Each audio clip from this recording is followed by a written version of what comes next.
Xia Zhuxing and I grew up together, and I secretly had a crush on him for 10 years. In our second year of high school, he started dating a troubled girl from the vocational school next door. When I told him Xia Chen bullied classmates and stole others' advancement opportunities, Xia Zhuxing snapped, "None of your damn business." The former golden boy began smoking and street racing, plummeting from top of the class to dead last. Later, Xia Chen gained minor fame from a web drama, but was exposed for past scandals and committed suicide due to depression. Xia Zhuxing blamed me for spreading rumors, and on the day I received my Tsinghua admission letter, he stuffed me into a sack and threw me into the sea. When I opened my eyes, I found myself sitting in my high school classroom. This time, I'll just wish them well. Let those toxic people stay together forever. Your handsome childhood friend is here. My deskmate Yang Xinran tapped my desk with her pen and whispered. I looked up to see a lanky boy in blue and white school uniform walking in, his arms stacked with books. I stared blankly at Xia Zhuxing standing before me. Just moments ago, he'd tied the sack with an unyielding knot and mercilessly tossed me into the sea. Seawater surged through the burlap into my lungs. Trapped, helpless, drowning as suffocation consumed me. "Chi Su, why so composed?" Yang Xinran teased. "Weren't you determined to pursue him this semester?" Scanning the classroom, I realized I'd been reborn on the first day of sophomore year's second semester. Right now, my crush is Chinese, math, English, physics, chemistry, and biology. I stroked my new textbooks and smiled. Boys would only slow down my study progress. He's ancient history, drop it already. Queen behavior. Yang Xinran gave a thumbs up. "So when are you acing the grade ranking and dethroning that Xia guy?" My classmates kept teasing me as the cashier, all because I could never outscore Xia Zhuxing, that unfairly gifted prodigy. I checked the time. Soon, within a month, Xia Zhuxing would start dating Xia Chen from the vocational school next door, skipping classes, smoking, drinking,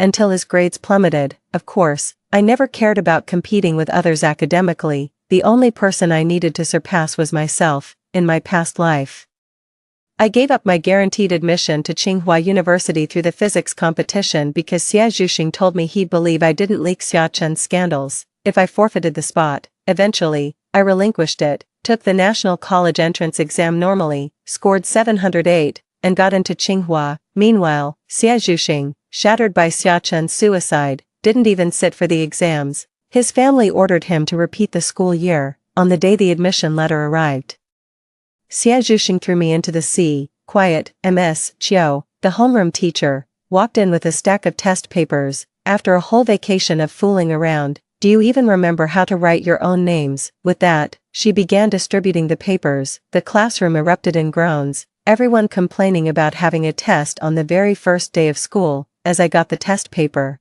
I secretly marveled at how easy the questions were. After all, I'd just been reborn right after my college entrance exams. All that knowledge was still crystal clear in my mind. After school, while leisurely packing my things, I caught a faint whiff of soap fragrance drifting by. Xia Zhuxing rapped on my desk with an impassive face. "Hurry up, I don't have time to wait." With that, he walked away. I froze, suddenly remembering how I used to ride home on the back of his bicycle before he started dating Xia Chen. Shouldering my backpack, I hurried after him. Xia Zhuxing's bike was parked in the school shed. When I approached, he already had his headphones on, gripping the handlebars with both hands, giving me a weary look tinged with impatience. "What are you standing there for?" He motioned for me to hop on the back. I replied flatly, "I'll just walk home." Xia Zhuxing snapped irritably, "Stop arguing and get on already." "Really, don't bother. You don't need to give me rides anymore," I insisted. Xia Zhuxing frowned, giving me a once-over before muttering, "Suit yourself." With that, he rode off on his bike. The March air still carried a chill as Xia Zhuxing's uniform jacket billowed in the wind, his receding figure radiating untamed confidence. When I got home, Xia Zhuxing's mom was chatting with my mother. "Ponpon's back," Aunt Xia asked eagerly. "Why didn't you come home with Zhuxing today? Did you have cleaning duty?" I just smiled without giving a definite answer. My mom and Aunt Xia were college roommates who'd been as close as sisters. Aunt Xia always jokes that she arranged our marriage when we were kids, claiming me as her future daughter-in-law. In their past life, Xia Zhuxing dating Xia Chen drove Aunt Xia to hospitalization with rage. The second semester of junior year was overwhelmingly busy. Our school even cancelled our participation in the upcoming spring sports meet. The entrance exam results are out. The class monitor waved a USB drive plugging it into the multimedia computer before announcing, "Holy crap, first place, Jisoo took first, congrats." The previously rowdy classroom fell silent instantly. The whole class turned to look at the blackboard in unison, gasps rippling through the room. I wasn't the least bit surprised, nor did I feel any satisfaction. Outdoing Xiaojuxing was never my goal. Many classmates came up to congratulate me. Another voice argued that the entrance exam proved nothing, that I'd just gotten lucky. Or maybe Xiaojuxing hadn't studied much during winter break, and he'd effortlessly reclaimed the top spot soon enough. Who says I didn't study? Xiaojuxing's lazy drawl cut through the air. Jisoo beat me by over 30 points this time. You think that kind of gap happens by pure luck? Is it really that hard to admit someone's better than you? The classroom fell silent. I listened quietly.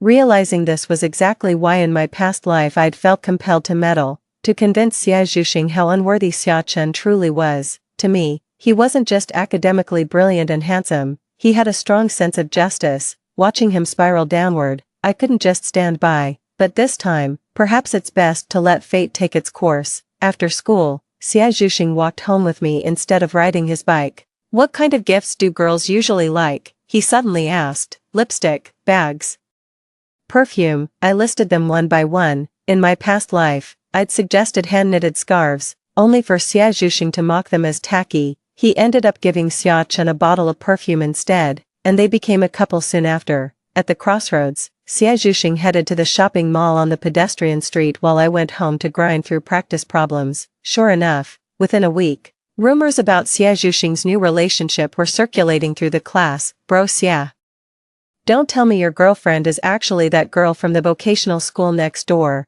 one of the guys who usually played basketball with Xiaojuxing asked. "Yeah," Xiaojuxing didn't deny it. "Dude, are you cursed or something? That girl's got a terrible reputation. We were in the same class in middle school. She's a total flirt. Rumor has it she's already slept around." Thud. Commotion erupted at the back of the classroom. I turned around to see Xiaojuxing brawling with that guy. "One more word insulting her and you're done. She's not that kind of person." Xiaojuxing straightened his disheveled uniform and strode out of the classroom. I rolled my eyes internally and went back to solving problems. That evening after school, Xiaojuxing was kissing a girl in the dessert shop across campus. Admittedly, Xiaochen was stunningly beautiful, standing out effortlessly in any crowd with her natural star quality. She wasn't wearing her uniform.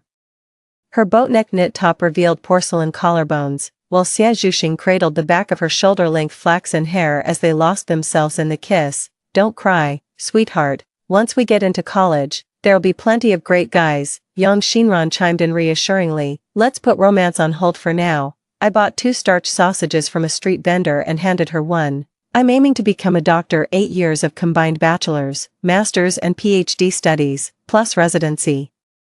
"Wait, wasn't Tsinghua's physics department your dream?" I shook my head. "Peking University Medical School now. I used to follow Xiaojuxing's footsteps, but from now on I'll carve my own path." Days passed one after another as the weather gradually warmed. After Xiaojuxing and Xiaochen started dating, he stopped commuting to school with me altogether, even using lunch breaks to sneak off campus to see her. They became inseparable, completely wrapped up in each other. Occasionally Xiaochen would visit our school to see Xiaojuxing. I'd hear people call her sis-in-law, and more than once caught Xia smoking off campus. I used to love watching Xiaojuxing's slender fingers lazily twirl a pen while solving problems. Now he'd pinch cigarette butts, exhaling smoke like a different person altogether. The faint soapy scent on him had faded, gradually replaced by the reek of tobacco and alcohol. I'd become a complete outsider this time. Never confronting Xia about Xiaochen's shady past like I did in my previous life. Another difference was that Xiaojuxing seemed less reckless than in his previous life. His class skipping had become infrequent, and he even turned in assignments regularly. Midterms arrived swiftly. As I carried the biology homework to the faculty office, voices and conversation drifted through the door. "I've heard from several classmates that you're dating someone, If you don't perform well in this 6th school joint exam, I'll definitely inform your parents about your relationship," said Teacher Chiu. "As educators, we naturally favor academically outstanding students like you, but if dating affects your studies, consider it over. You're about to enter senior year, almost an adult. Must I really spell out what matters more? I promise it won't affect my grades." Xiaojuxing's tone carried absolute conviction.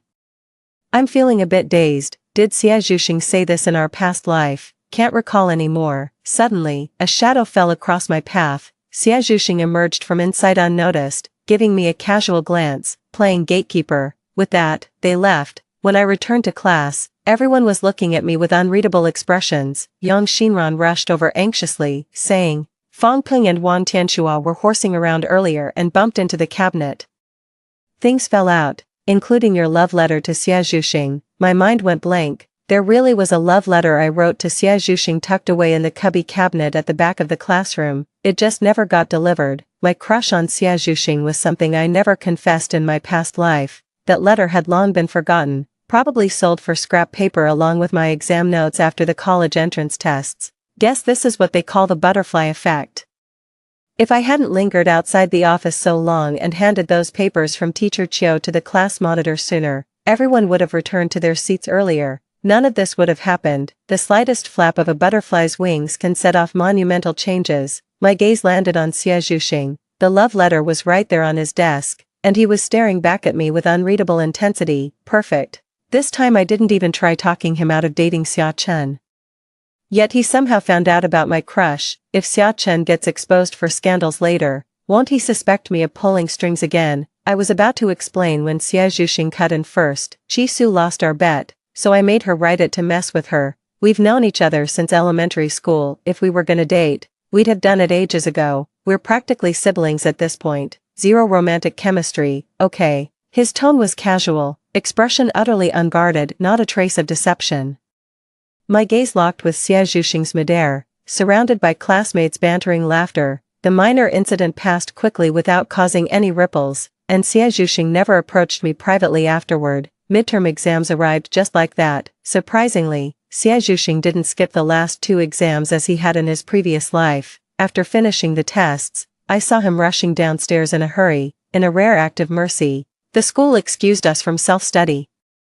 Yang Xinran and I spent 2 hours at a nearby bookstore, and it was already dark when we headed home. Walking past that alley, I caught sight of a familiar figure, a boy slightly hunched, desperately clutching the girl's withdrawing hand with pleading posture before pulling her into an embrace. I'm sorry, so sorry, this is all my fault, I should have gotten there sooner. Xiaoqun, please forgive me, I swear it won't happen again. Xia Zhuxing's voice bordered on begging. I never imagined that aloof, arrogant boy could grovel like this. I called you 6 or 7 times, not a single answer. Xia Zhuxing, do I really mean nothing to you? Xia Chen shoved him hard. It's just a midterm. I was doubled over with cramps, nearly passing out. Where were you? Am I really less important than some stupid exam? I'm sorry. Xia Zhuxing hung his head low, gripping Xia Chen's wrist tightly as if afraid she'd vanish. Shut up. Xia Chen jabbed his forehead with her index finger and scoffed.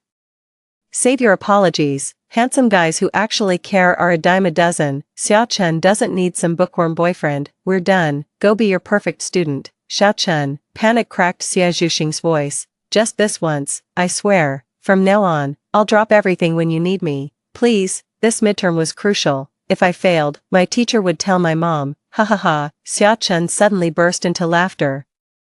She lifted her gaze, her striking features twisting into a mocking smirk. Xia Zhuxing, are you some overgrown baby, still clinging to mommy's apron strings? So you're actually scared of teachers tattling to your parents? What a pathetic coward. Xia Chen made no effort to hide her disgust. Xia Zhuxing simply pulled her into another embrace, his voice resolute. Chen, I want to build our future step by step. When I get into Tsinghua, I'll land a good job and give you a better life.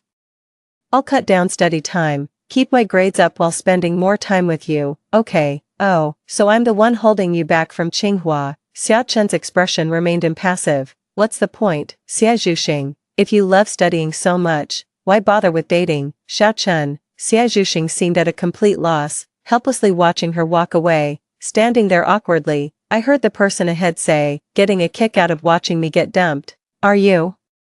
I rolled my eyes helplessly and kept walking. Don't panic. We girls do get moody during those days. She's just worked up right now. Some sweet talking should do the trick. Really? Xia Zhuxing stared at me intently, like a desperate patient clutching at straws. I nodded. In their past life, Xia Chen and Xia Zhuxing had their share of breakups and makeups, until Xia Chen took her own life, walking side by side with Xia Zhuxing. He suddenly said as we neared home.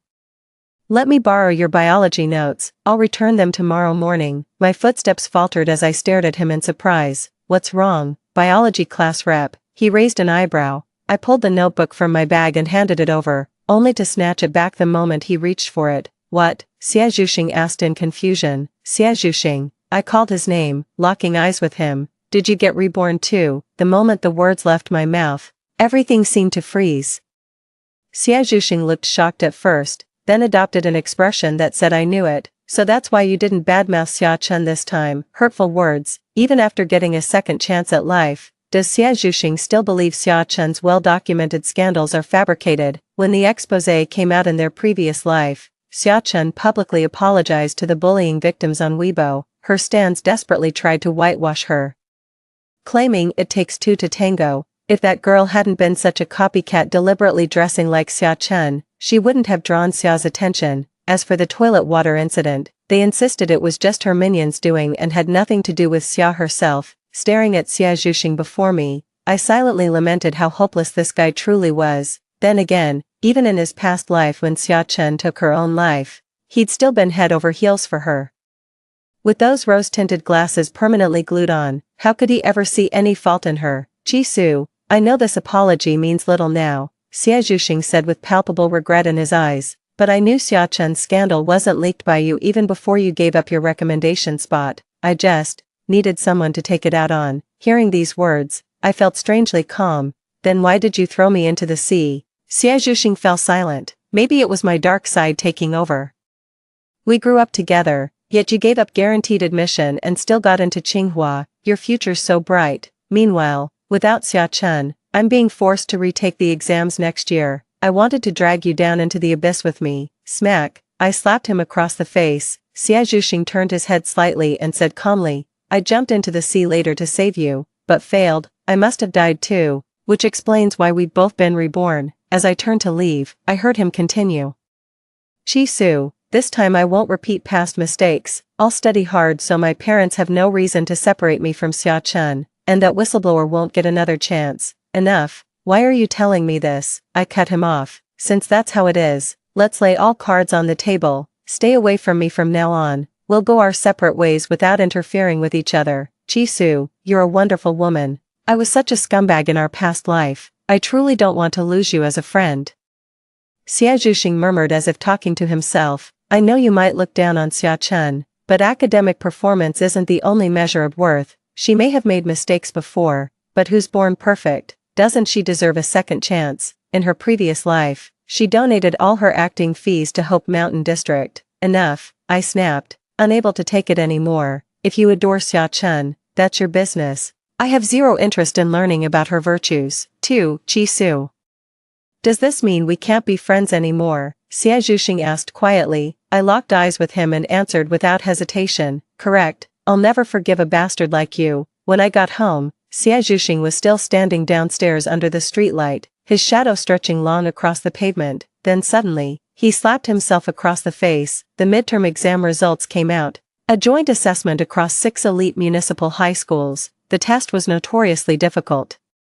But I scored 684 points, ranking 15th citywide. Xia Zhuxing hadn't been fully committed to studying before midterms, relying on his foundational knowledge. He scored over 570, a significant improvement compared to his past life, though still 100 points below his usual standard. I was discussing a math problem with my teacher in the office when Aunt Xia stormed in angrily, followed closely by Xia Zhuxing. Mrs. Xia, I understand how you're feeling right now. Let's sit down and work through this calmly. Zhuxing has always been an exemplary student academically and behaviorally. Save your breath, Ms. Chiu. Aunt Xia took a deep breath and glared at Xia Zhuxing accusatorily. Did you really think I wouldn't notice your sneaky little romance? I've been watching and waiting to see if you'd show some restraint. Had you scored above 650 in these midterms, I might have turned a blind eye again. I wanted to be an understanding parent. But did you give me that chance? Huh? Xia Zhuxing remained silent for a long moment before finally murmuring, Mom, I'll do better next time. Hand over your phone. Aunt Xia thrust out her hand. Now, must you make such a scene? I told you I'll do better next time. Xia Zhuxing turned to leave. Aunt Xia lunged forward, frisked him, snatched the phone from his pants pocket, and smashed it violently against the floor. The phone shattered instantly. Mrs. Xia, please calm down. This is a school, said Teacher Chiu with grave concern. We take Zhuxing's declining grades very seriously, but solving this issue requires. Before she could finish, Zhuxing had already bolted out of sight. He skipped classes for an entire week. During that time, I spotted him once at a supermarket off campus with Xia Chen. They picked up 2 boxes of condoms at checkout while she draped her arms around his neck, her eyes sparkling with mischief. They weren't wearing school uniforms. The handsome guy and pretty girl standing together made for an exceptionally eye-catching sight. Hello, I'm an executive agent from Stellar Entertainment. Would you be interested in signing with us? We currently have a supporting female role in a trending campus IP that perfectly matches your look, if you're interested. A man wearing a baseball cap handed Xia Chen his business card. Xia Chen examined the card with practiced ease, appearing completely unfazed, as if this happened to her all the time. I didn't linger long, just grabbed some yogurt chips and left. Xia Zhuxing returned to school promptly. Unlike his past self, he took studies seriously now. With his natural aptitude and focused classroom participation, his quiz scores showed steady improvement.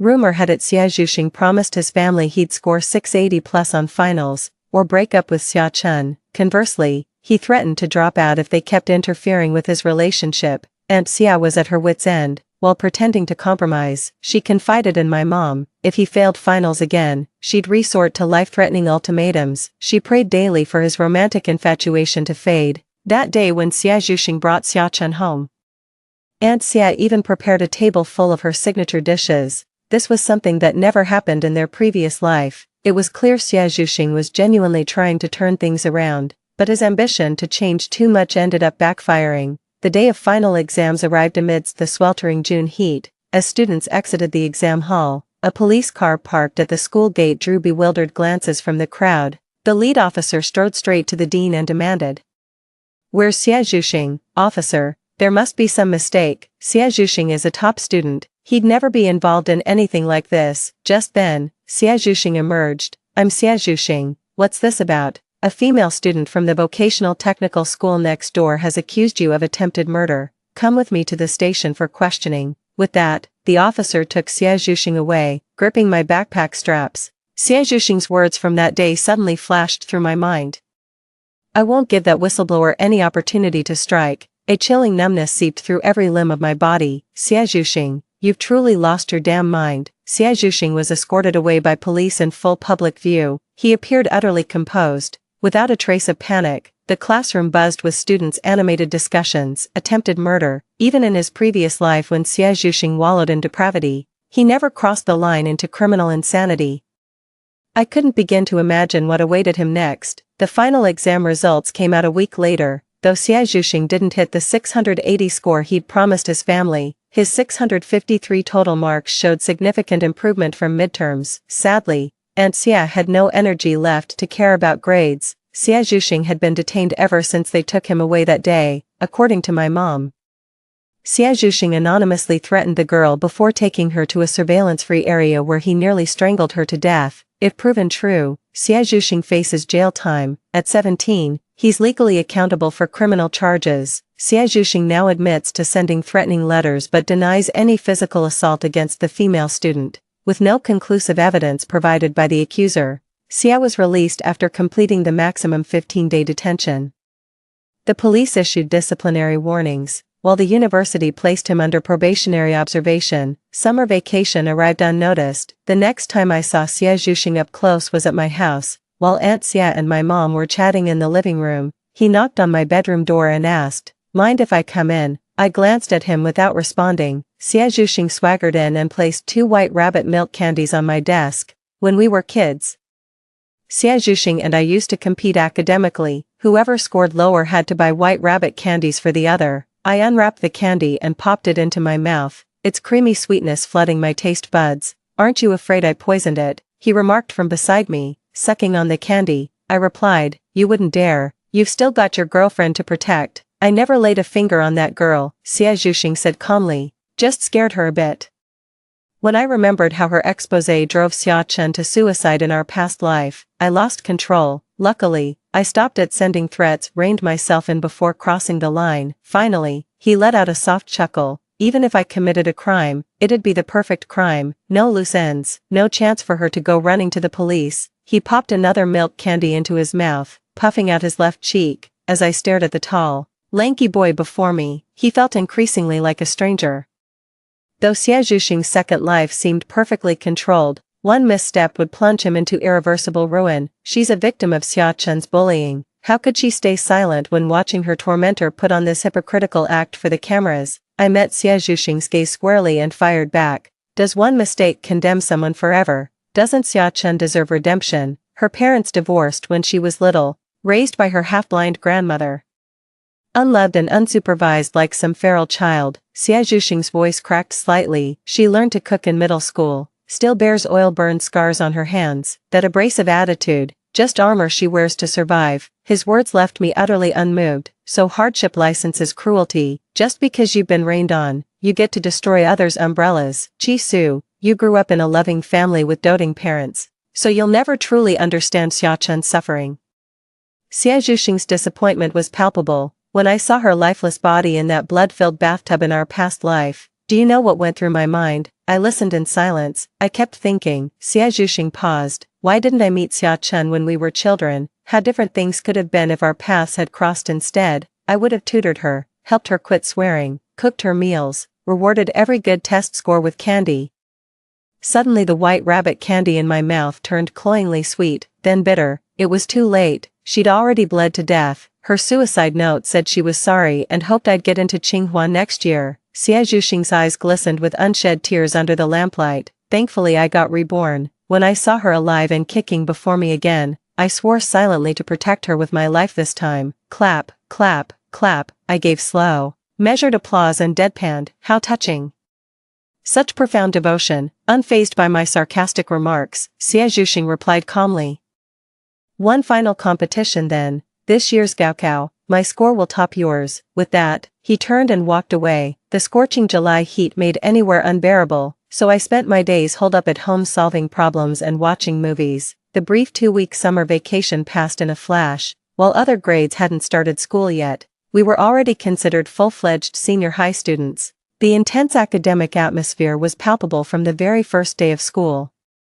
Cicadas chirped incessantly outside while only the scratching of pens on paper filled the classroom. Thus began this year-long battle preparing for the college entrance exams. Though I'd been through it before with decent results, I still couldn't shake the nerves. After all, the goal has changed this time. Peking University Health Science Center admits relatively few students nationwide each year, with only about a dozen or 20 allocated per province, making the competition incredibly fierce.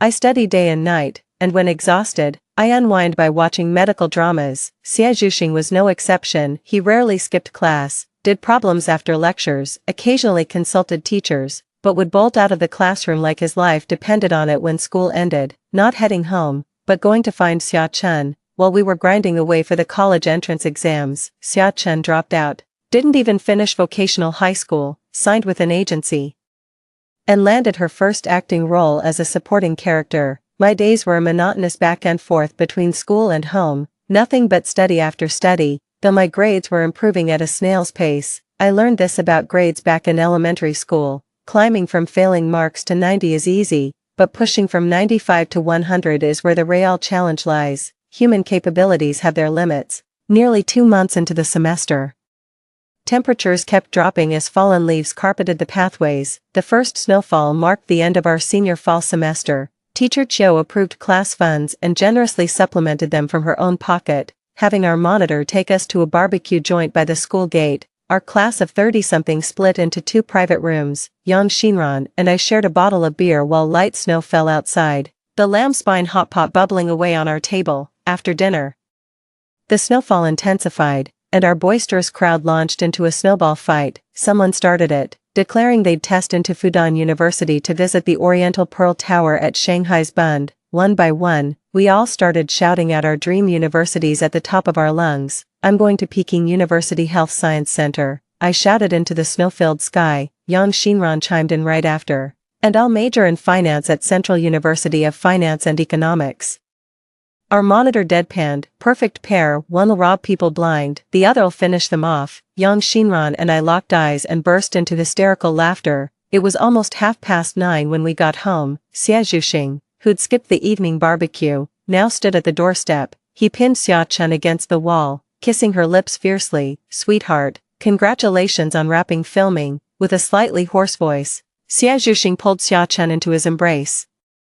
Tenderly stroking her long hair, Xiaochen had grown even more beautiful. They both glanced at me briefly before looking away, as if I were just some random passerby. As I walked straight home, I overheard Xiaochen's coquettish voice behind me. "If you get jealous again next time, I won't comfort you. If you can't even handle a simple kissing scene in a school drama, what will you do when I film something more risque?" I had no interest in listening to the young couple's flirtatious banter. After getting home and washing up, perhaps due to the alcohol, I fell asleep quickly. As Lunar New Year approached, Dad drove Mom and me to the supermarket for holiday shopping. After Andy Lau's "Wishing You Prosperity" finished playing, another festive tune, "Good Days," came on. On New Year's Eve, the Spring Festival Gala played softly on TV in the background. My parents were complaining about how skits were getting duller, while I was busy grabbing red packets in our class group chat. On the first day of the new year, I treated myself to a rare day off. No alarm clock, waking up naturally, then meeting classmates in the afternoon to catch a Lunar New Year blockbuster. We watched 2 movies back to back until our butts went numb, then hit the arcade for some claw machine action, capped it off with hot pot, and went our separate ways. The mall was unusually packed today. As I adjusted my scarf and hat heading toward the revolving door, a familiar silhouette caught my eye near the elevators. The girl stood tall with an ethereal grace, completely absorbed in clinging to a handsome guy like lovesick teenagers, cooing like she was whispering sweet nothings. I tried to pretend I hadn't seen them, but the moment had already passed. Xiaochen noticed me, paused briefly, exchanged a few words with the guy before walking straight toward me. Whether in this life or the last, Xiaochen and I never really crossed paths. She only recognized me because my family lives next to Xiaojuxing's, and he might have mentioned me to her. Saw everything. Xiaochen put on her mask. "You and Xiaojuxing grew up together. Let me guess, you're going to tell him I'm cheating, won't?" I said firmly. Xiaochen raised an eyebrow. "Whatever, doesn't matter. Xiaojuxing's been fighting with me lately. We're basically done anyway." That's none of my business." I cut her off and walked away. When I got home, I saw Xiaojuxing wearing a black hoodie and holding a trash bag. I walked past him without a glance, but he stopped me to ask which Lunar New Year movie was worth watching. He was planning to take Xiaochen. Just check the reviews online," I said flatly. The 7th day of the new year came and went, and we were back at school. The break felt so short it might as well not have happened. The college entrance exam countdown in our classroom reminded us daily that June 7th was inching closer. My desk gets buried under endless piles of test papers every day, and a fresh pack of pen refills runs dry within days. Xiaojuxing and Xiaochen reconciled again. After the mock exams, he knitted scarves in class, and they shared an intimate kiss in the alleyway on their way home. Xiaochen met my gaze without the slightest hesitation in her eyes. When the mock exam results came out, I secured the top spot in our grade with a score of 714. As for Xiaojuxing, he's been spacing out since school started, barely scraping by academically, didn't even crack the top 100 rankings. It wasn't until recently when he reconciled with Xiaochen that he finally started taking things seriously. Meanwhile, the web drama Xiaochen starred and premiered. Despite its modest budget, the director nailed the casting with gorgeous leads. Combined with its source material, a popular campus novel, the show generated quite a buzz on its debut night. Some classmates were tuning in too. Some viewers called the plot predictable and cliched, but complaints aside, they still found it thoroughly entertaining. The show's viewership skyrocketed, sparking a wave of parodies on short video platforms, proving minimal investment can yield maximum returns. The drama's popularity has put its cast firmly in the spotlight. Beyond the leads, Xiaochen, who plays the second female lead, generated the most buzz. Xiaochen's newly opened Weibo account saw her follower count skyrocketing overnight, complete with an official fan club. Before the drama aired, her agency had crafted Xiaochen's public persona, a resilient girl raised by her grandmother despite parental neglect, who chose vocational high school to save money and enter the workforce early. In showbiz, academic credentials hardly matter. Countless stars never finished compulsory education, let alone consider vocational school dropout a stain. Yet history repeated itself. The same scenario from her past life unfolded again. Shortly after the series finale, marketing accounts received anonymous submissions exposing Xia Chun's scandalous school history, skipping classes to party, cycling through boyfriends faster than a rocket launch, ostracizing anyone she disliked, and forming cliques to bully classmates. Netizens joked, did a person accidentally grow on this pile of scandals? The hashtag #XiaChun bullying kept gaining traction, snowballing into a full-blown controversy. Days later, the bullied girl released a video showing her disheveled and sitting on the ground with blood at the corner of her mouth, while Xia Chun stood over her with crossed arms and a condescending glare. Flanked by a group of delinquent girls, Xia Chun slapped her hard, snapped her fingers, and her lackeys immediately rushed forward to kick and punch the girl. The video's visceral impact left no doubt. Xia Chun's bullying was now irrefutable. Under Xia Chun's latest selfie Weibo post, the comments section exploded with demands for her to quit showbiz and apologize to her victim. Some classmates were following the celebrity gossip too, but it was just casual phone scrolling and chit-chat between classes, nothing out of the ordinary, after all. Celebrity scandals happen all the time, and Xia Chun wasn't exactly A-list material. For us high school seniors, entertainment gossip is just background noise, but for Xie Zhuxing, it was like a sword hanging over his head that finally dropped. He'd been absent from class for half a month. Auntie Xia kept coming to our house in tears, her hair visibly graying. She thought her son's romance was just a passing phase, never expecting it would consume him like this. When kids are 7 or 8 and misbehave, you can still scare them straight with a feather duster, but once they grow up, parents lose control. Empty threats don't work anymore. You're left with two choices: cut ties or resign yourself to the situation. Aunt Xia clearly fell into the latter category. She was terrified that harsh words might trigger Xie Zhuxing's rebellious streak. Then forget about college entrance exams. He might drop out of school altogether. At 1 a.m. I closed my book and glanced at the time on my phone. In my past life, Xia Chun had already slit her wrists by this point. It was evident Xie Zhuxing had made thorough preparations this time. The drastic temperature swings of early spring gave me a nasty cold, feverish and lightheaded. I spotted Xie Zhuxing walking arm in arm with Xia Chun while registering at the hospital lobby. After days apart, he looked noticeably haggard, with dark stubble shadowing his jaw. They headed toward the psychiatric rehabilitation wing. As I stepped out after my 4 drip, I saw Xie Zhuxing and Xia Chun emerging from a grocery store. He was holding her hand while carrying fruits and vegetables in the other, the two strolling leisurely down the street. Moments later, Xie Zhuxing set down the bags and adjusted Xia Chun's scarf. She suddenly burst into tears, burying her face in her boyfriend's chest as her shoulders shook with sobs. Xie Zhuxing returned on the day of our 100 Days Pledge ceremony. Classmates noticed his return but asked no questions. With college entrance exams approaching, nobody had energy for gossip. It was clear Xie Zhuxing was dead serious about pulling out all the stops to boost his grades ASAP. Sometimes when I hit the sack at 1 a.m., his bedroom light would still be on, while I was going all out with my studies. Xie Zhuxing was living 2 lives, juggling college prep while caring for his clinically depressed girlfriend, but tragedy struck nonetheless. When Xia Chun suddenly jumped to her death, her grandmother called Xie Zhuxing during class. Without hesitation, he bolted from the classroom. Xia Chun lived in a rundown neighborhood with 6-story buildings. Standing on the rooftop, she gazed down below. Xie Zhuxing climbed up to find her. Will they finally leave me alone if I die? Xia Chun murmured before stepping toward the edge. Stop. Xie Zhuxing's heart leaped to his throat as he sprinted forward recklessly. Xia Chun landed safely on the rescue airbag, but Xie Zhuxing wasn't so fortunate. His head struck the outdoor AC unit, and by the time he hit the airbag, he was already unconscious. When my parents and I visited Xie Zhuxing at the hospital, he still hadn't regained consciousness, his entire head wrapped in white bandages as he lay motionless on the hospital bed. Aunt Xia had been reduced to tears, while Uncle Xia wore a grim expression. As parents, we're completely devastated. Our bright, promising son was about to take his college entrance exams when this terrible accident happened. What did the doctor say? My mother stepped forward and asked. Auntie Xia wiped her tears and sobbed. He's out of immediate danger, but there's still a blood clot in his brain. We don't know when he'll wake up. Ah. My mother sighed softly. Take care of yourself. When Zhuxing wakes up, I'm sure he'll have so much to tell you. No amount of comfort could ease the pain now. Auntie Xia's eyes reddened as she spoke. He's never given us a moment's worry since childhood. Such a bright boy. How could he fall for that kind of girl and nearly throw his life away? Just then, Xia Chen came hurrying down the hallway with panic written all over her face. Auntie Xia's expression darkened instantly. What are you doing here? She snapped.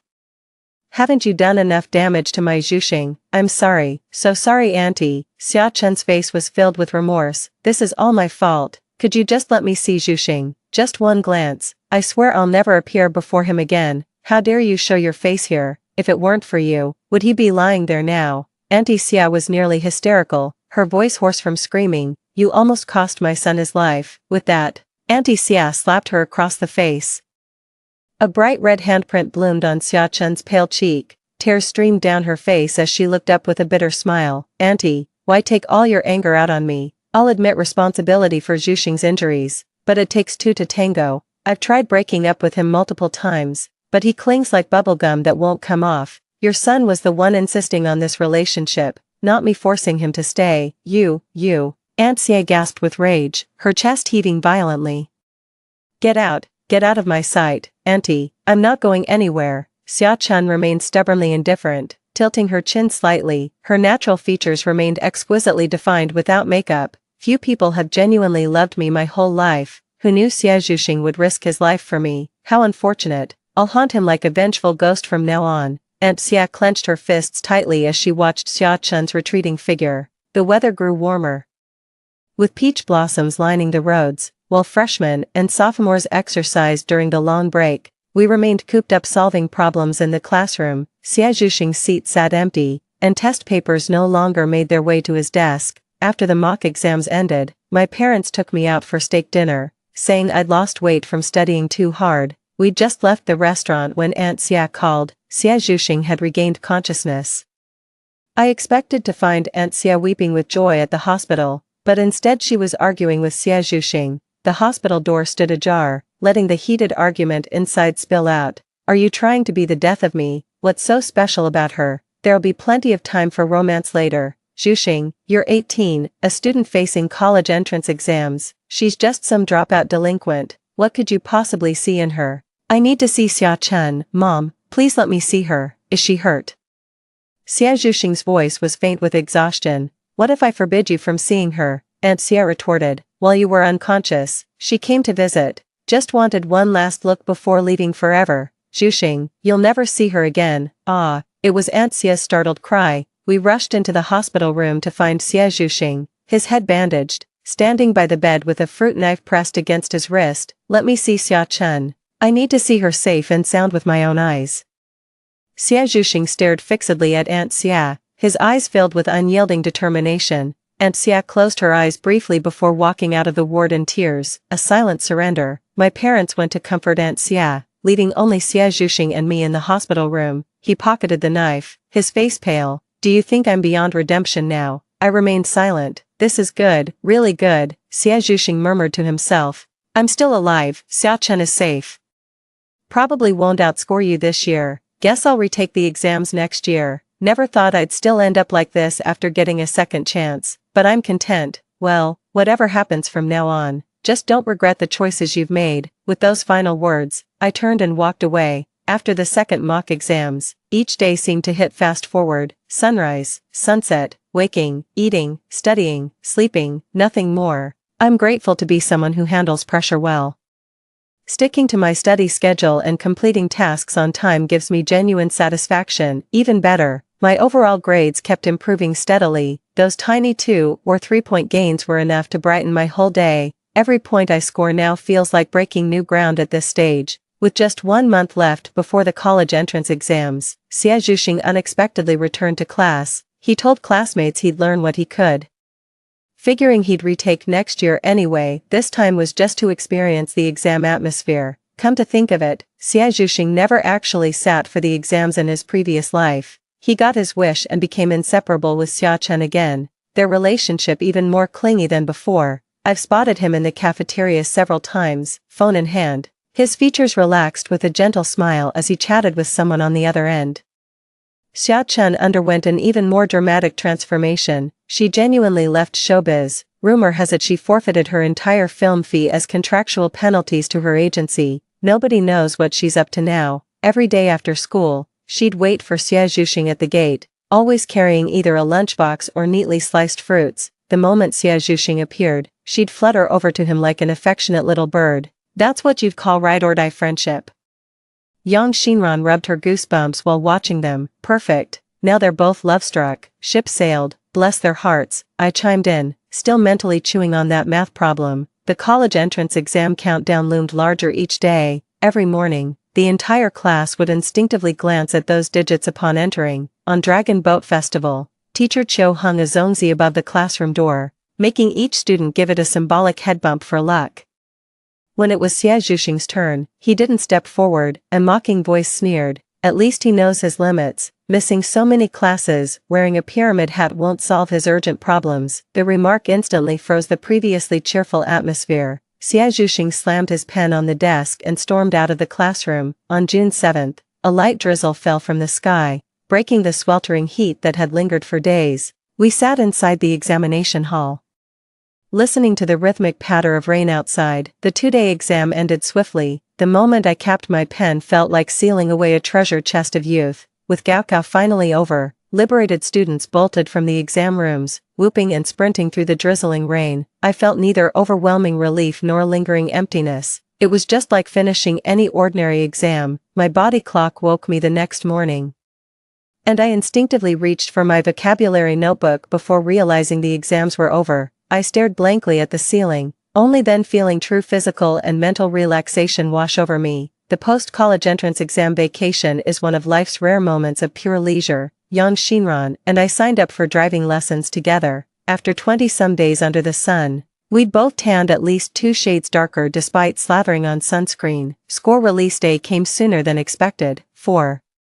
Just as I'd anticipated, my results never showed up, but Yang Xinran called me thrilled. Her scores surpassed expectations, guaranteeing her admission to Central University of Finance and Economics. I was genuinely happy for her. Before long, our home phone rang with calls from Tsinghua and Peking University. Though my parents knew my academic performance had always been steady, they still couldn't contain their joy. Soon after, I learned my score, 728 points, ranking first in the entire province. In my previous life, my scores were decent but never made me the provincial top scorer. My parents took me on a trip to Beijing where we hit all the major landmarks. We indulged in Peking duck at Ciji Minfu, hot pot at Nanmen Xuanru, and that bizarre-tasting fermented mung bean juice. I visited the shores of Weiming Lake at Peking University and had Mom take my photo, thinking it'd be fun to compare later. After over a week of traveling, Mom asked me to deliver souvenirs to Xia Zhuxing the moment we got home, with strict instructions not to bring up academic results. Truth is, I'd topped the provincial exams while Xia, who'd always outscored me,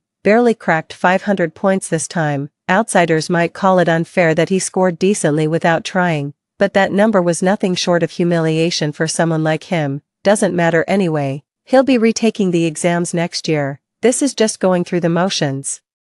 I knocked on Xia Zhuxing's door, only to find Xia Chen answering. She gave me a surprised look and said, "Well, if it isn't our top scholar." Xia Zhuxing was slicing watermelon when he saw me. With calm composure, he asked, "Did you enjoy Beijing?" He motioned for Xia Chen to hand me a slice of watermelon. I set down the gift box in my hands and shook my head without taking it. "It's alright, the subway was packed. Congratulations," Xia Zhuxing said, looking straight at me. "Thanks," I replied with a faint smile. "Give it your best shot next year." Xia Chen turned her intense gaze toward Xia Zhuxing. "Could you aim for top honors next year? The male lead in my drama is this genius who knows everything, like a walking encyclopedia. Could you be my leading man?" With that, she wrapped her arms around Xia Zhuxing's neck, her gaze smoldering. The corner of my mouth twitched as I immediately turned to leave.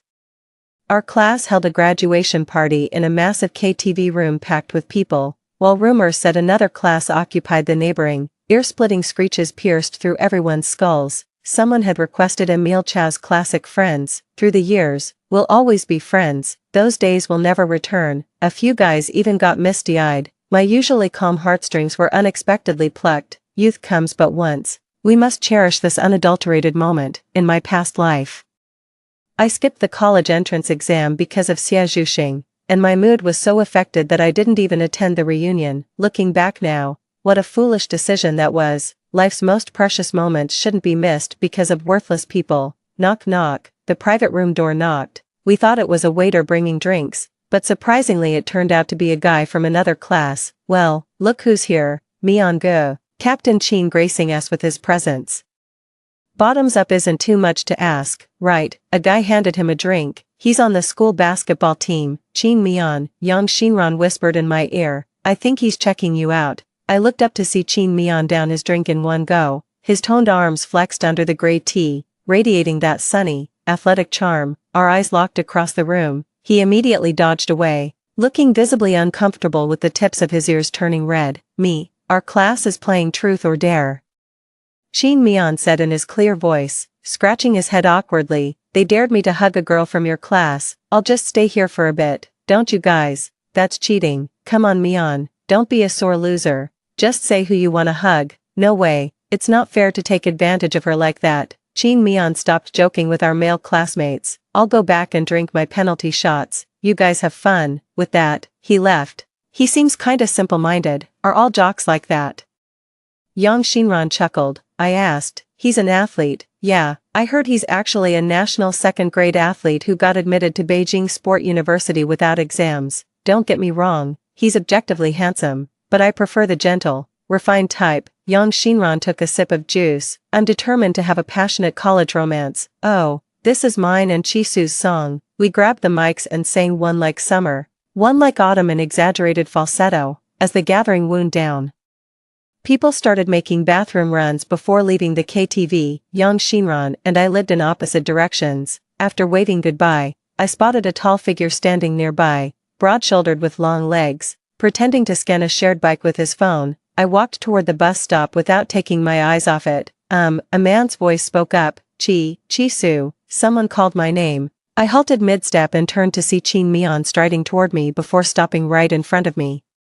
The dim lighting in the private room earlier had obscured his features, but now I could finally see him clearly. Must be that athletic types have flawless skin, not a single visible pore, thick brows, big eyes, and lashes longer than most girls. How is that even fair? Did you need something? I asked. Nah. Chin Mian's forced casualness only made him appear more nervous. I shot him an exasperated glance. Chin Mian blinked awkwardly. So, congrats on acing your college entrance exams. Yeah. I did pretty well, really pleased with it. I couldn't hold back a chuckle. Seems like you've got something to tell me. Right.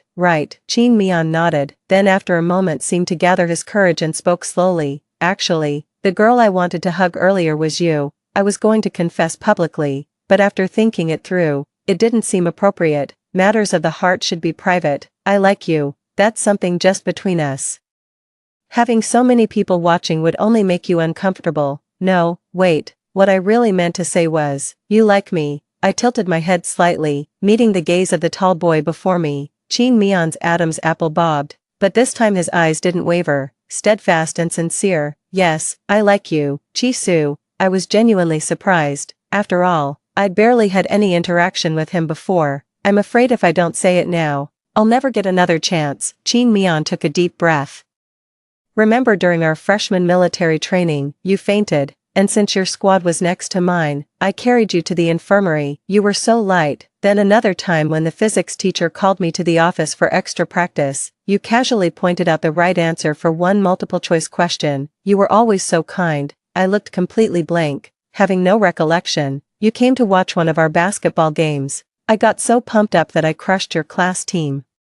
After the match, I saw you give Xia Zhuxing a bottle of water. When I asked around, I learned you two were childhood friends. That's when I knew I didn't stand a chance. Chin Mian's expression turned gloomy. I'm terrible. When I heard Xia Zhuxing was dating someone, I secretly hoped they'd never break up so you wouldn't end up with him. But then I realized, even without Xia Zhuxing, there'd always be other smart, handsome guys. Someone like me, all brawn and no brains, would never catch your eye. It never occurred to me that while I'd been secretly crushing on Xia Zhuxing, there was another boy quietly pining for me all along. His love was tender and pure, like crystal clear water. It made me realize that even during those years when I thought myself plain, unremarkable, and ordinary, someone could still cherish me exactly as I was. Thank you for telling me this, I said, my eyes growing slightly moist. I stopped having feelings for Xia Zhuxing long ago, and there's no one else now. I've applied to Peking University Medical School. College life might be just as demanding as senior year, so romance isn't something I'm considering anytime soon, and I understand, Qin Mian replied, pressing his lips together. Just knowing you don't see my confession as a burden is enough for me, Chi Su, no matter what. I only wish you happiness in the days to come. Thank you, same to you, I said with a soft laugh. Qin Mian froze momentarily before breaking into a smile. Mind if I walk you to the bus stop up ahead? He asked. I nodded. Sure, let's go. With visible contentment, Qin Mian matched my pace, strolling leisurely on the outer side. He didn't force conversation, simply walking that short distance with me in comfortable silence. As the bus arrived, I waved goodbye through the window. When the acceptance letter came, college life suddenly felt real for the first time. Yang Xinran and I got our driver's licenses this summer, dyed our hair together, followed some beauty influencers, and started learning makeup. As the new semester approached, we took the same high-speed train to Beijing West Station before going our separate ways in Haidian District.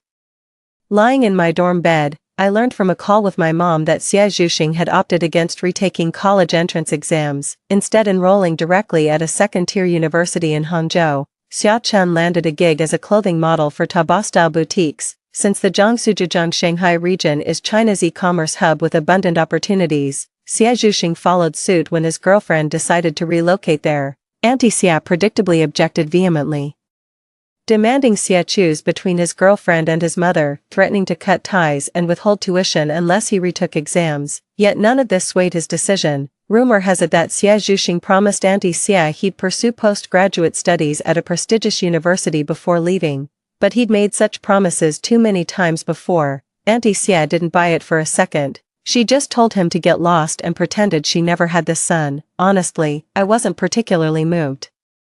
Nothing Xie Zhuxing decides these days would surprise me, and just like that, college life began. I'm enrolled in an 8-year MD-PhD program in clinical medicine. With good grades, I might qualify for residency training directly in the 8th year. Taking the Hippocratic Oath made me tangibly feel one step closer to my dream career. Medical school is as grueling as I imagined, but since I'm passionate about the field, I actually enjoy the grind. Seasons cycle as sun and moon alternate. Seasons came and went as I shed my youthful naivety, honed my skills, published several SCI papers, and secured a permanent position at a top-tier hospital during my residency. My senior from the same university, who's planning an academic exchange abroad this year, insisted on treating me to dinner upon hearing I'd soon complete my residency. We hit it off immediately, trekking halfway across town from Haidian to Chaoyang for that Yunnan restaurant at Solana. 2 hours in line later, we stuffed ourselves silly. Ugh, thinking about surviving on dry burgers and fries makes me want to cancel my trip. My senior chuckled. They say everyone who goes to Britain ends up becoming a chef. I patted her shoulder. Senior, I've got high hopes for you. My senior drove me to the subway station. Back at the staff dorm, I headed to the parcel shelf looking for the fruits I'd ordered through the app. Just then, the phone rang. Ms. Chi, mind if I leave your delivery on the shelf? That voice sounded familiar. No, more than familiar. It sounded like it was right beside me. I turned around slowly to see a deliverman in yellow uniform holding up his phone. Our eyes met, and the air froze between us. It was Xie Zhuxing. During my first 2 years of college, I'd returned during breaks and saw Xie Zhuxing a few times. He was still with Xia Chen, their relationship rock solid, even without parental support. They never seemed the least bit down on their luck. Xia Chen ran an online boutique selling women's fashion while building her personal styling brand on social media. Her e-shop was doing quite well. After my parents moved to Beijing, I never went back, and it had been 6 years since I last saw Xie Zhuxing. We were no longer naive 18-year-olds. Standing before me was Xie Zhuxing, now approaching 27. The youthful spark was gone from him, replaced by exhaustion and weariness in his eyes, though still young. He carried himself like someone weathered by life's hardships. Words momentarily failed me. Xie Zhuxing handed me the bag. Chi Su, long time no see. Yeah, it's been ages, I replied flatly, perhaps noticing my confusion. Xie Zhuxing explained, business has been tough these years. The online store went under. Still owe the factory over 100 grand in final payments, and Xia Chen's grandmother fell ill this year. I nodded thoughtfully. Don't look at me like that. Xie Zhuxing gave a bitter laugh. I managed all right. Actually got into grad school eventually. but back then the online store was doing well and shorthanded, so I skipped it. The school wasn't great anyway. Now I'm a code monkey, doing food deliveries nights when I'm off work. Oh, and my sons do any day now. His matter-of-fact delivery shocked me with every sentence, though upon reflection it all made sense. Isn't this just how ordinary lives go? Nobody's any better than anybody else. Congratulations on becoming a dad, I offered my heartfelt blessings. Xia Zhuxing looked up at the staff dormitory behind me, his eyes betraying unmistakable melancholy. Gotta run, my next delivery's almost late. With a chuckle, he sped off on his e-bike. With a rare day off tomorrow, I made plans with Yang Xinran to go clothes shopping. After graduating college, Yang Xinran didn't pursue grad school, nor did she land a job related to her major. With fancy bubble tea brands popping up everywhere these years, she franchised a chain store and became her own boss, raking in serious cash. She jets off to influencer hotspots between changing boyfriends. She's on her third now, some adorable younger guy, living life on easy mode. We met at Shidong Joy City and shopped till our legs gave out. Heading upstairs for dinner, we bumped into someone familiar. Remember us, Yang Xinran, ever the social butterfly, walked right up and struck up conversation. The man looked slightly startled at first, then broke into a bright smile, flashing his pearly whites. Jisoo, what a coincidence, Qin Mian said, turning his gaze toward me. Tisk tsk, should I make myself scarce? Yang Xinran teased with a mischievous grin. Qin Mian had grown to at least 6'3", shedding his former boyish awkwardness for an air of composed maturity. The three of us shared a table, and when we asked why he was dining alone, we learned Qin Mian had opened a gym nearby. Huh, I thought you'd pursue athletics professionally, Yang Xinran remarked. Qin Mian arranged chopsticks for us and said regretfully, I was supposed to go pro, but then I tore my meniscus and Achilles tendon. The team politics got exhausting too, so I quit. Now basketball's just a hobby. Opening a gym in this neighborhood, impressive, Yang Xinran gave a thumbs up. Qin Mian rubbed his nose sheepishly, got some help from family with rent at first, but things are steady now. We've got decent membership numbers these past 2 years. Still talking. He scanned the menu and asked about my dietary restrictions. No awful, you know how it is, I said with a raised eyebrow and a chuckle. Totally get it, you med folks can't stomach that stuff. Qin Mian passed us the menu. Order whatever, this one's on me. Midway through dinner, Yang Xinran excused herself to the restroom, then texted me moments later. Dr. Chi, seal the deal. Swallowing my food, I locked eyes with the man across the table. When did you get married? Oh, you noticed. Qin Mian tapped his phone screen displaying a wedding photo, just registered before New Year's. We'd dated 3 years, everything clicked, so we took the plunge. Nodding in agreement, I said, truly, finding the right person isn't easy. Back in school days, we all chased after pure romance. When the chemistry's right, everything else falls into place. 5. As adults, priorities multiply. Houses, cars, education, careers, family backgrounds laid out like price tags. Nobody escapes the weight of practical considerations. What about you? Qin Mian ladled soup into my bowl. You must be swamped most days. He knew when to stop. I'm constantly swamped with work, but do have downtime occasionally, during grad school. I dated a senior in my program for less than a year before we amicably split up. He moved to Singapore with his family. We've stayed in touch ever since. He's remarkably humble, emotionally grounded, and blessed with striking good looks, practically flawless. Even after breaking up, he'd patiently help me with any academic questions I had. We seem better suited as friends than lovers, Qin Mian said calmly. Romance doesn't always need an outcome. Having this experience in life is valuable enough. True, I replied, slowly chewing a piece of beef I'd just picked up. After dinner, Qin Mian and I left Joy City together when his wife called, ran into an old classmate and had dinner together. Qin Mian said on speakerphone. A gentle female voice responded, male or female, if it's a girl, you should drive her home since it's so late. I shook my head at Qin Mian. Qin Mian replied, she says it's not necessary. You're hopeless as a straight man. If you hadn't met me, you'd probably die single. I listened to their bickering with great amusement. The ride-hail car arrived shortly after. Waving goodbye to Qin Mian through the window again felt like lifetimes had passed. Opening WeChat, I saw my ex had sent me a photo minutes ago, a British shorthair curled up on a cat tree. He'd always wanted a cat, and now his wish finally came true. I replied with just cute, gazing at the fleeting nightscape outside the window, feeling completely at ease. All the friends who've crossed my path have found their own happiness now. How wonderful, I'm genuinely happy for them. The more I witnessed as a practicing physician, the more powerless I often felt. After overcoming countless obstacles to become a surgeon, I still find myself helpless against diseases modern medicine cannot conquer. These harsh realities bring profound sorrow to every living soul they touch. The platitude "what will be" brings me no comfort. The aunt who just brought us a basket of homegrown eggs last month suddenly took a sharp turn for the worse. Colleagues often say doctors shouldn't harbor compassion, but as human beings, how can we not grieve witnessing life wither away? I saw Xie Zhuxing again 2 years later, cradling a child in his arms. It took me a long moment to recognize the woman behind me. It was Xia Chen. She'd put on quite some weight, but her complexion remained that delicate pinkish white.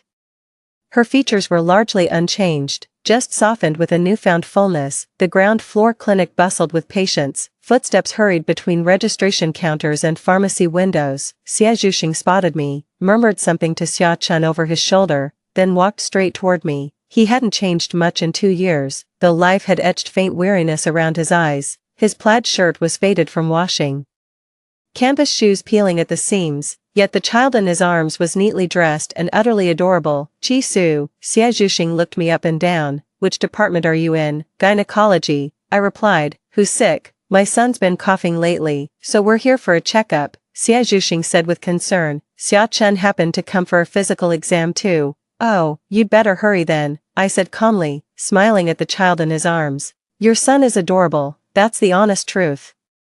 The little one inherited all the best traits from both parents and is absolutely adorable. Raising kids is no easy task," Xie Zhuxing suddenly mused, then hesitantly added, "By the way, when your Class A hospital's information system hires, do they prioritize candidates with government backgrounds?" "I'm not really sure about that," I replied. Xie Zhuxing let out a quiet sigh, looking somewhat embarrassed. "The company did layoffs at year-end, so I'm currently unemployed and living off savings. If you happen to know anyone hiring IT professionals, could you put in a word for me? Most of my circle are in the medical field, so I'm afraid I can't be of much help." "Right, of course." A look of realization crossed Xie Zhuxing's face as he forced a weak smile. "I'll let you get back to your work then. Sorry to bother you." Xie Zhuxing left carrying his child, though Xia Chen didn't follow immediately.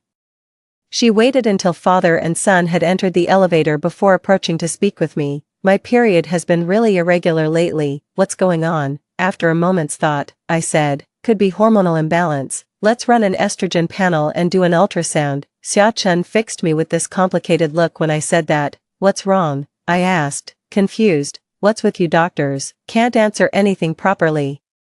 Just ordering piles of tests left and right, getting kickbacks." "Huh," Xia Chen gave me a loaded look. "We're old acquaintances at least, cut me some slack. It's not like ultrasounds are rocket science. I've had them during prenatal checks. Won't drain your precious hospital resources." "Sorry, but I don't own the hospital. Just a staff physician here. Not exactly swimming in privileges." I shrugged helplessly. "Pfft. Bet you docs get free scans whenever you sneeze," Xia Chen scoffed. "Fine. Forget it, regular folks like us can't afford to throw money at hospitals. Getting checked is advisable if you're feeling unwell." Done arguing, I turned to leave. Hearing the term ordinary folks come out of Xia Chen's mouth struck me as oddly comical. Had she not bullied classmates and thrown her weight around, she might have been a rising star in showbiz by now, even if not top tier, at least not scraping together medical fees. Yet what blindsided me was seeing Xia Chen reappear in my life through a cervical cancer screening report. When the lab results came in, my colleague clicked her tongue at the screen. "Damn, not even 30, she muttered, with multiple high-risk markers showing positive. Hearing how young the patient was, my eyes instinctively darted to the screen. Professional habit made me scan the pathology report first before my gaze traveled upward to the patient's name, Xia Chen. My eyelid twitched involuntarily. Was this just a coincidence of names? HPV screening categorizes strains as high risk or low risk. Xia Chen's lab results showed positive markers for high risk types 16, 18, and 52, red flags strongly indicating cervical cancer. How could things escalate like this in just over a year? HPV infections can potentially clear on their own, but cervical cancer develops through persistent, recurring infections largely influenced by partners. If a man engages in risky sexual behaviors, he may transmit the virus to his female partner. HPV often remains asymptomatic in males. Xia Zhuxing's face flashed before my eyes. That afternoon during my regular clinic hours, I made eye contact with an entering patient. Hey, Xia Chen maintained her usual cheerful demeanor. Are my test results ready? The self-service kiosk showed nothing. Lately I've been bleeding unexpectedly, can't even go without pads. It's nothing serious, right? I hesitated momentarily before asking, didn't Xia Zhuxing come with you? Him, always busy. She shrugged dismissively. So are those results available or not? Can I check them on my phone? Show me how. I turned on my computer and pulled up the lab report, stating bluntly, several high-risk markers came back positive, which strongly indicates cervical cancer. The examination room fell deathly silent. Xia Chen froze momentarily before whispering a single word, cancer. I nodded. We should schedule an MRI for further confirmation. No way, absolutely not. Xia Chen kept shaking her head frantically. You've made a mistake. I'm still so young. How could I possibly have cancer? It must be a misdiagnosis. The chance of misdiagnosis is very slim, but you could get checked at another hospital. Speaking out of professional responsibility, I added, the sooner the better. Don't delay. Xia Chen trembled uncontrollably, tears welling up in her eyes as she buried her face in her hands, shoulders shaking. It can't be. It just can't. Medical technology keeps advancing. Just focus on cooperating with the treatment. I handed her 2 tissues. Xia Chen covered her face and ran out of the consultation room. I let out a soft sigh and shook my head helplessly. 2 weeks later, Xia Zhuxing and Xia Chen came to the hospital together. While Xia Chen went for blood work, Xia Zhuxing nervously showed me her test results. Asking, Chi Su, what's going on? Is it serious? Will surgery help? The test results showed invasive squamous cell carcinoma of the cervix. My breath hitched. Stage 2 surgery feasibility still requires evaluation. I locked eyes with Xia Zhuxing. Why did you wait this long to get checked? She thought it was just irregular periods and didn't take it seriously. Xia Zhuxing turned pale, staring fixedly at the test results. What do we do? How do I tell Xia Chen? Our child is still so young. Xia Zhuxing, I called his name accusingly. Are you seeing someone else? Xia Zhuxing froze momentarily, looking at me bewildered. Someone? What do you mean, women? Have you been sleeping around with random women? Xia Zhuxing's pupils contracted sharply. I haven't. I stared at him silently. After a long pause, Xia Zhuxing's tense shoulders finally relaxed. Sometimes during business dinners, colleagues go to KTVs and hire escorts, when everyone does it. Refusing would make me stand out. I shut my eyes briefly, fists clenched. So hiring prostitutes is just routine for you? Xia Zhuxing hung his head, staring silently at the medical report. I've wronged Xia Chen, but she drove me to this. She's the one who pushed me, he muttered. I tolerated her flirting with random men online, sending them photos. She mocked my declining performance these years, but look at her, always disheveled. Her body ruined after childbirth, completely let herself go, lazy as hell. Hasn't changed a single diaper since our son was born, no makeup, no effort, and I'm supposed to wait on her after work. Xia Zhuxing's voice grew increasingly agitated, as if years of pent-up emotions were finally erupting. Enough, I have other patients waiting. Please leave. I couldn't care less about these trivial matters. Xia Zhuxing kept staring at the document, his eyes reddening. Even so, I never considered leaving her. At worst, we'd muddle through life together. But why? Chi Su, you're a medical doctor. Can't you save Xia Chen? My son can't grow up without his mother. I listened quietly, sensing those final words came straight from his heart. Many couples end up staying together out of habit, even when they can't stand the sight of each other. Yet seeing Xia Zhuxing standing before me still stirred unexpected emotions. Had Xia Zhuxing not gotten together with Xia Chen and instead entered Tsinghua as expected, what kind of life would he be living now? Fate gave him a second chance. And he still managed to screw it up completely. The Xia Zhuxing of today has lost the halo of his student days. He's become utterly ordinary, not just in appearance, but in character. I couldn't bring myself to tell Xia Chen about Xia Zhuxing's visits to prostitutes. That's private family business.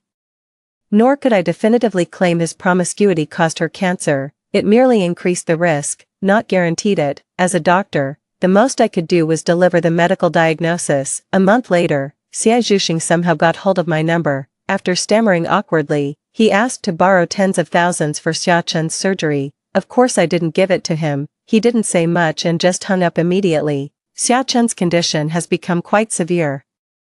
The surgery will likely require a hysterectomy. As her doctor, I sincerely hope the procedure goes smoothly. In the second half of the year, I went to Ruijin Hospital in Shanghai for an exchange program. After it concluded, I visited my hometown with my parents. The brief 3-day vacation flew by, and before I knew it, I was back at work in Beijing. After finishing my morning rounds, I heard loud arguing outside as I came downstairs, with quite a crowd gathering to watch.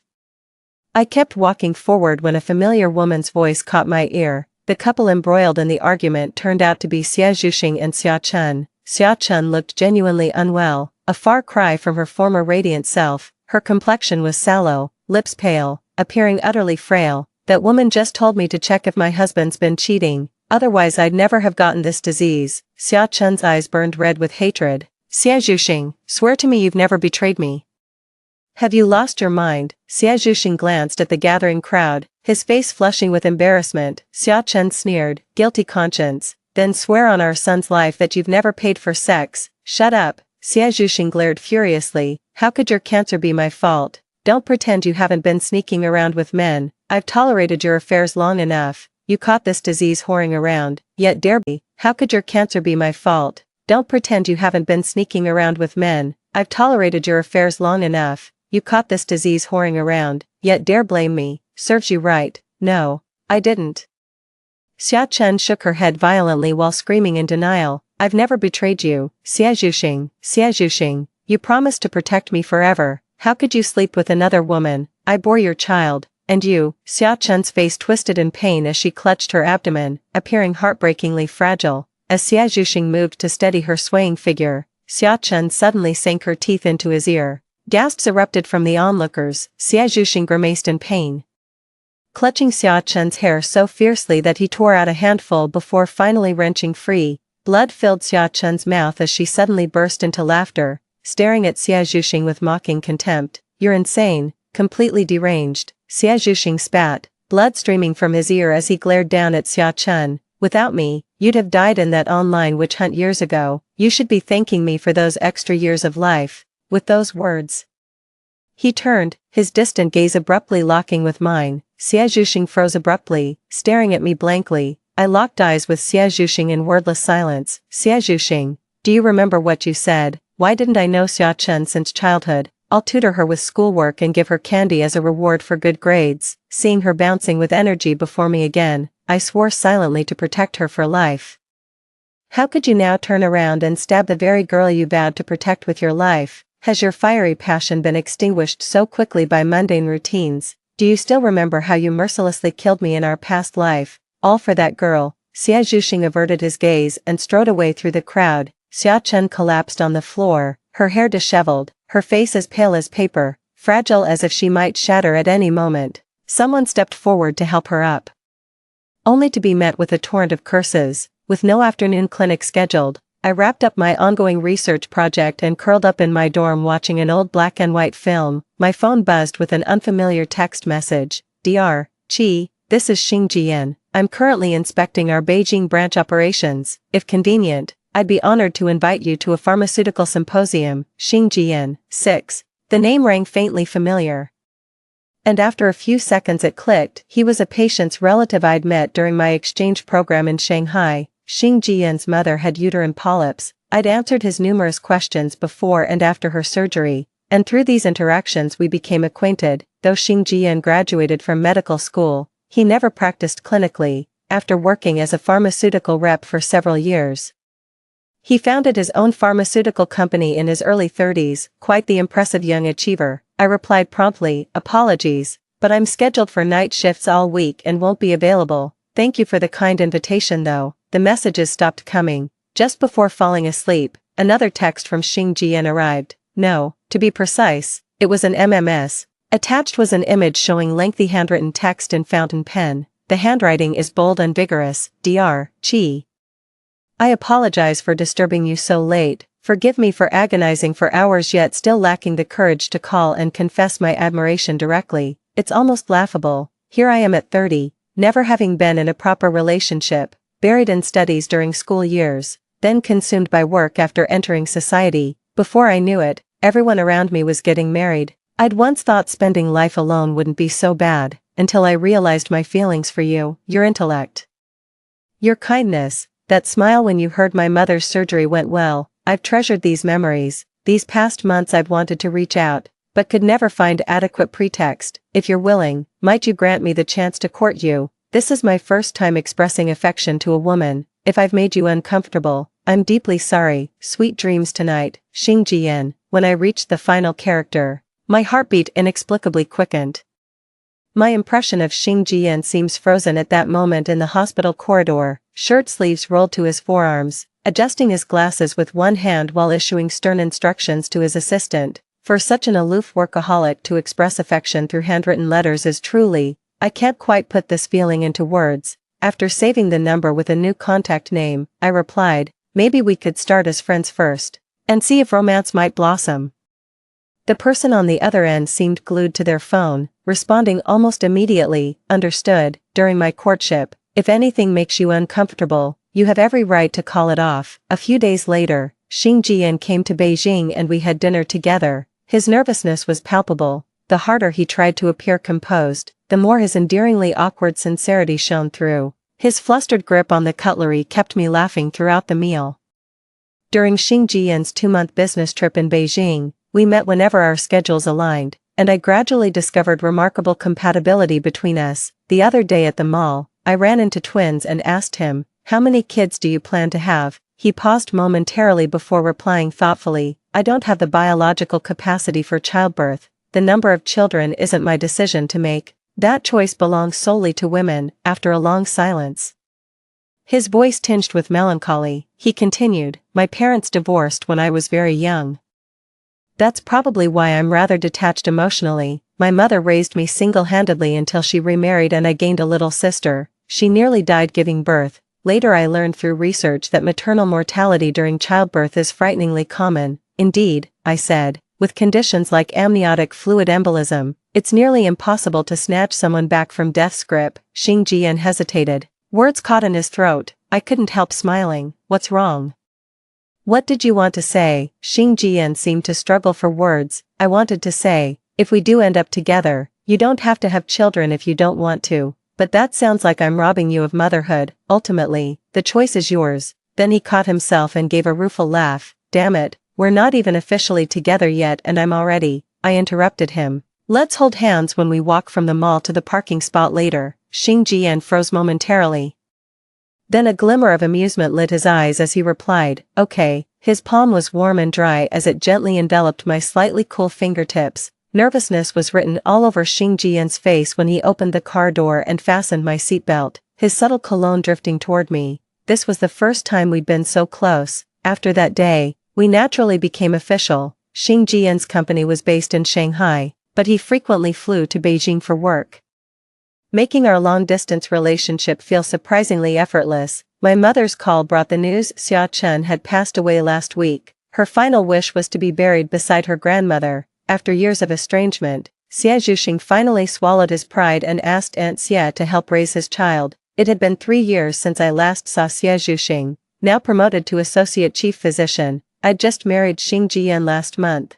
After finishing afternoon clinic, Xing Jian came to pick me up for dinner when we unexpectedly ran into Xia Zhuxing outside a pharmacy. His transformation was so drastic I wouldn't have recognized him had he not called out to me. Stubble-covered chin, greasy hair, clothes that looked like they hadn't been washed for days, with a cigarette dangling from his mouth. Your husband. He glanced at Xing Jian in the car with a suggestive smirk. MHM. I responded flatly, nice, real nice. Xia Zhuxing narrowed his eyes slightly, took a deep drag of his cigarette, then turned and walked away. I have no idea about Xia Zhuxing's current situation, nor do I care to find out. Yet the unexpected still happened. After my night shift that evening, a man reeking of tobacco clamped his hand over my mouth and dragged me into a dark alley. Chi Su, why do we both get second chances while you're living the high life? Xia Zhuxing choked me violently. Let's die together again. This time I swear I'll never acknowledge that jinx Xia Chen. She ruined everything. I wouldn't be this pathetic without her. Xia Zhuxing's grip tightened relentlessly, cutting off my air. Know what? I've got AIDS. Some filthy whore gave it to me. Missed the pep window. Xia Zhuxing's eyes gleamed with madness. Let me sink my teeth into your neck. We'll rot together. Yeah, fuck off. I spat in his face. His expression twisted with perverse excitement as he bared his teeth toward me. Thud, he suddenly froze completely and collapsed to the ground. Still shaken, Xing Jian lifted me with trembling hands and immediately called the police. The surveillance footage captured Xie Zhuxing's actions crystal clear. He's facing jail time. Unfortunately, Xie Zhuxing's condition deteriorated during incarceration, after applying for medical parole and enduring repeated setbacks. He ultimately succumbed to his illness. I felt little sympathy, just that karma had caught up with a wicked man. My heart only aches for that child, now left orphaned. After marrying Xing Jian, we'd both been consumed by work. Now with our schedules finally cleared, we could embark on our long-delayed honeymoon. The plane began taxiing